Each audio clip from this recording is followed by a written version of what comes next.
we're going to tackle the 8 dynamics of Scientology.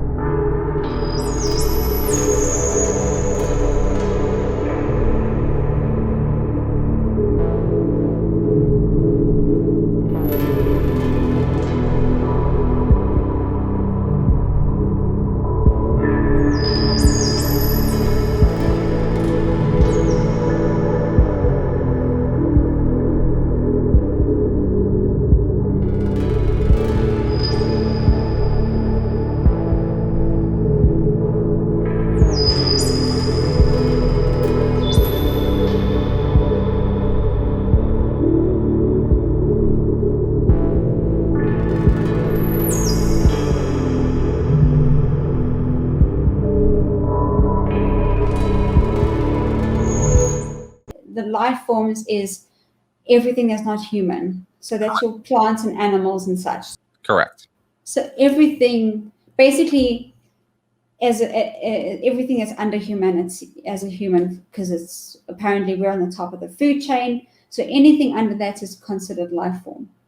Well, let's be clear. Actually, this would also include any life on an interstellar basis.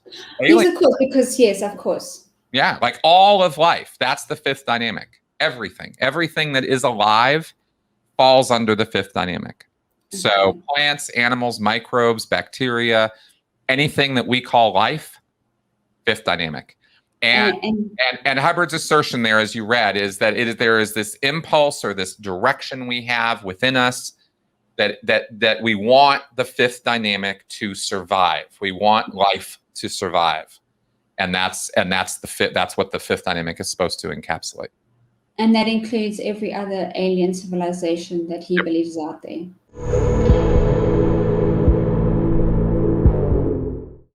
In terms of Scientology and life forms, how are they keeping up with that dynamic? How do they practice that dynamic? If there is a practice, they talk about their pets.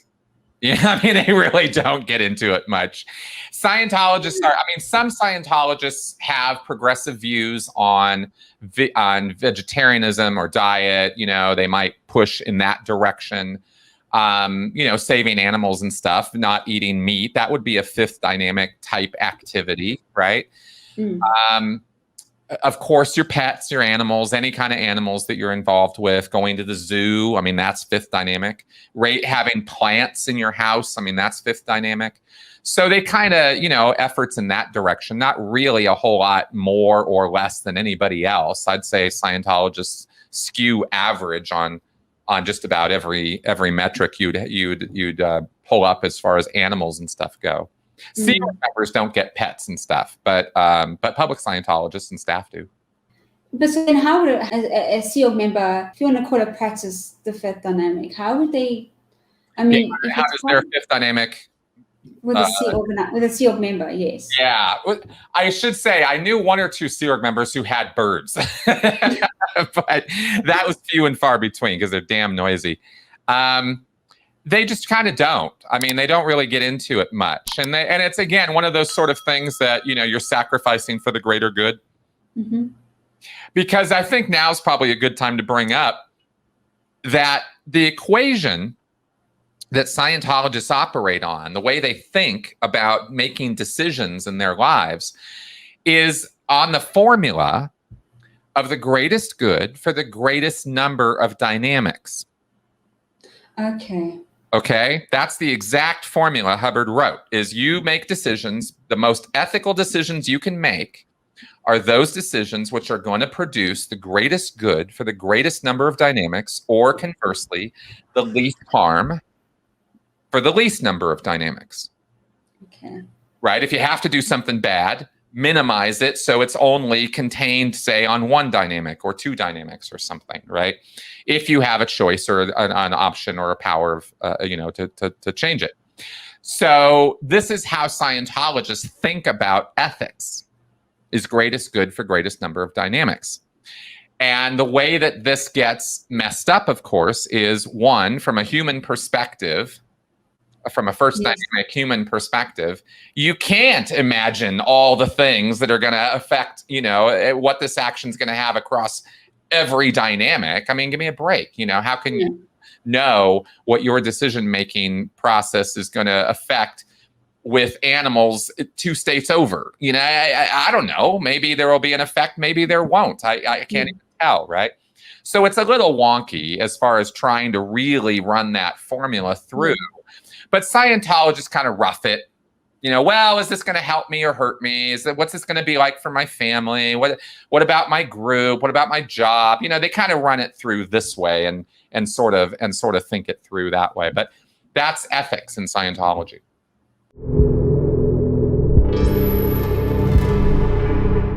Oh, let me throw another thing out there at you too on this. Yes. The third dynamic of Scientology is everything. So while they will claim that they are making decisions based on the greatest good for greatest number of dynamics, Scientology is always raised in that equation to be the most important thing there is. Mm-hmm. So with that added foot on the scale, so to speak, every decision a Scientologist makes based on that thinking is going to skew towards Scientology's interests first.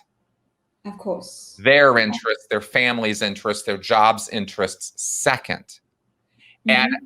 And I'm only kind of talking this way or stressing this because this is where it gets messed up. This is where Scientologists' heads get really screwed up. Is Scientology is the most important thing in the universe, so it ends up that there's this double bind that is created of you're supposed to have this rule of greatest good for greatest number, and that's how you make your decisions, and that's ethical decision making. But Scientology comes first. That's right. And in fact, Hubbard specifically wrote, Scientology is the one thing senior to life itself. Because, he said, because it explains all of life.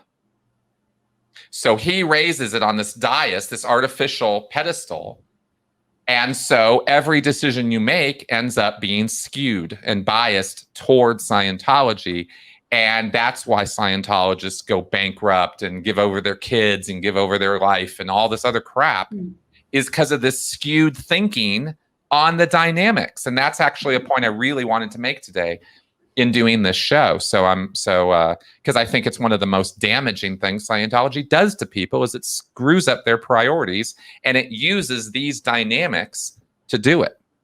Yes, and maybe that's why I asked the question about Scientology being an entity and the self dynamic. Yep.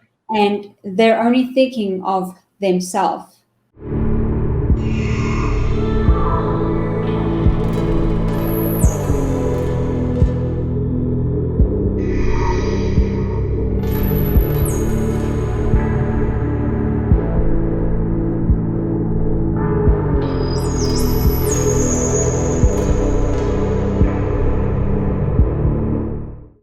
And with that, breaking the rules of the dynamics and the betterment or the greater good for the greatest number of dynamics.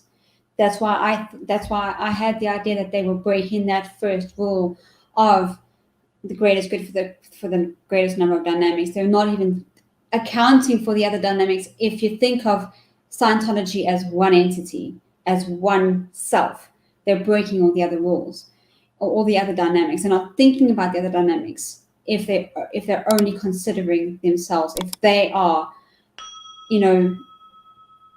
Scientology first, everything else second, then they're breaking the whole dynamic. Then they're breaking the whole dynamic rule.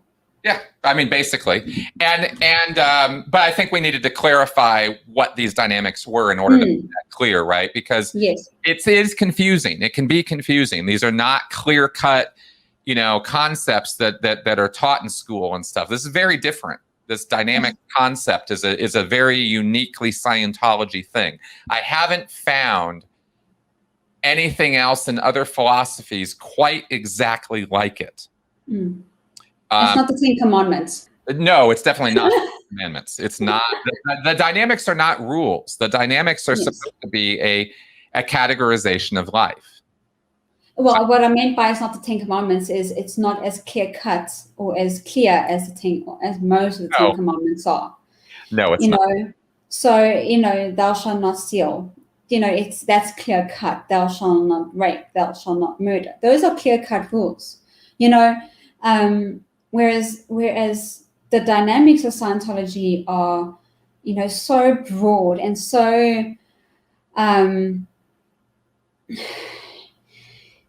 it's this, but only if this, only if that. It's not clear cut.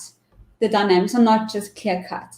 I mean, when you talk about the second dynamic as being, sex and family, on their sites it says creativity. So that's, so that's even a mess up. In Scientology, it is sex and family. Yeah. Where on their sites it says creativity. So what is it?